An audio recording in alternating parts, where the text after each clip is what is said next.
ये कहानी है साहस की, एक कहानी है चुनौतियों से भरी, एक कहानी है एक छोटी सी चींटी की, एक कहानी है अपनी ताकत को पहचानने की, एक कहानी है हर उस व्यक्ति के लिए जो अपनी ज़िंदगी में कुछ करना चाहता है, बस इसलिए नहीं कर पाता कि वो खुद को कमज़ोर समझने की भूल कर देता है कि उसके अंदर कोई क्वालिटी नहीं है, कि वो कुछ नहीं कर सकता, उसे ये नहीं आता, उसे वो नहीं आता, लेकिन उसके पास फिर भी कुछ ऐसा है, शायद वो खुद ही भूल चुका है कि उसके पास कितनी बड़ी ताकत है। इसी को जानने के लिए आज हम सुनेंगे एक ऐसी कहानी जो आपको आपकी ताकत पहचानने में मदद करेगी। एक कहानी है एक चींटी की और एक हाथी की।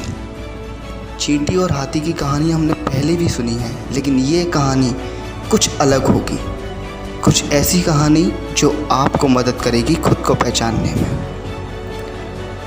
एक हाथी था जो बाकी जानवरों को बहुत ज़्यादा परेशान करता था, उन्हें बहुत ज़्यादा तंग किया करता था, और इसी तरह से उसने पूरे जंगल में अपना साम्राज्य खड़ा कर लिया। लोगों को डरा कर, धमका कर, चिड़ियों के घोंसलों को तोड़कर, यही उसका रोज का काम हुआ करता था। एक दिन चींटियों का झुंड अपने बल के स्वरूप खाना ले जा रहा था। हाथी ने उस खाने को अपने पैरों तले कुचल दिया और उनके कुछ साथियों को भी जख्मी कर दिया। उनमें से जो चींटी थी उसने कहा कि आप ऐसा उद्दंडपन क्यों दिखाते हैं, आप इतना दुराचार क्यों करते हैं किसी भी व्यक्ति के साथ। हाथी ने बड़ी अकड़ में कहा कि तू मुझे समझाएगी, एक कमज़ोर चींटी जो मुझे मेरा कुछ बिगाड़ नहीं सकती, वो मुझे समझाएगी। तू क्या ऐसा कर सकती है जो मैं नहीं कर सकता? मेरे पास ताकत है, मेरे पास इतनी ताकत है कि मैं चाहूँ तो पूरे जंगल को तबाह कर दूँ। चींटी ने कहा कि नहीं, आपके पास ऐसा कुछ नहीं है, आप वो नहीं कर सकते जो मैं कर सकती हूँ। मैं तुझे चुनौती देता हूँ कि तू वो कर, मैं भी वो करके दिखाऊँगा जो तू करेगी। चींटी ने उसके इस चैलेंज को एक्सेप्ट किया और दूसरे ही दिन उन दोनों में मुकाबला होने के लिए तैयारियां होना शुरू हो गई।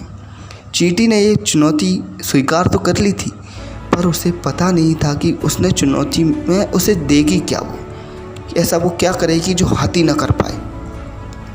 उसने अपने गुरु से परामर्श लिया। गुरु ने कहा कि याद रखो, हमेशा कमज़ोर इंसान के पास एक ताकत ऐसी होती है जो दूसरा ना कर पाए, बस तुम्हें अपने अंदर झांकने की ज़रूरत होती है।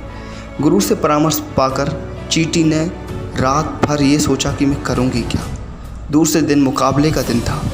उस दिन हाथी और चींटी सामने थे। हाथी कहता है, बोल, तू ऐसा क्या कर सकती है जो मैं नहीं कर सकता। चींटी ने कहा ठीक है। चींटी ने उस रेत में शक्कर को मिला दिया और हाथी से कहा कि शक्कर को चुनो इसमें से। हाथी रेत में से शक्कर चुनने में असमर्थ हुआ, लेकिन चींटी ने बड़ी ही आसानी से उस रेत में से शक्कर को चुन लिया, उस रेत में से शक्कर को उठा लिया जो हाथी नहीं कर सका। इस कहानी से हमें ये सीख मिल रही है कि हाथी के पास अपार बल होने के बावजूद वो सब कुछ नहीं कर सकता जो एक कमज़ोर व्यक्ति के अंदर ताकत और क्वालिटी होती है। अगर तुम भी खुद को कमज़ोर समझते हो तो इस बात को याद रखो, तुम्हारा कॉम्पिटिटर कोई भी हो जो तुमसे ज़्यादा स्मार्ट बनता है या कुछ भी करता है, तो उसके अंदर भी वो क्वालिटी कभी नहीं आएगी जो आपके अंदर आज है। ज़रूरत है तो सिर्फ उसको पहचानने की, जो चींटी ने किया। उसकी ताकत को पहचानने में उसकी मदद उसके गुरु ने की। उसे जो परामर्श दिया कि खुद को पहचानो, ये शब्द ने उसे अंदर तक झंझोर दिया और इसी के दम पर उसने इस मुकाबले को जीता। और इस मुकाबले की शर्त ये थी कि हाथी फिर कभी किसी को परेशान नहीं करेगा, और चींटी ने बड़े खुशहाली जीवन को आगे लोगों को भी समर्पित किया।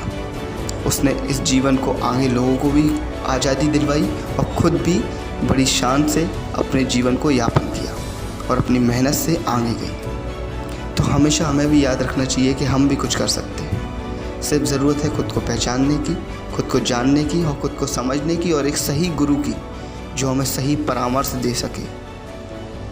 Thank you for watching this video. मैं मिलता हूँ आपसे नेक्स्ट वीडियो में, तब तक के लिए बाय बाय।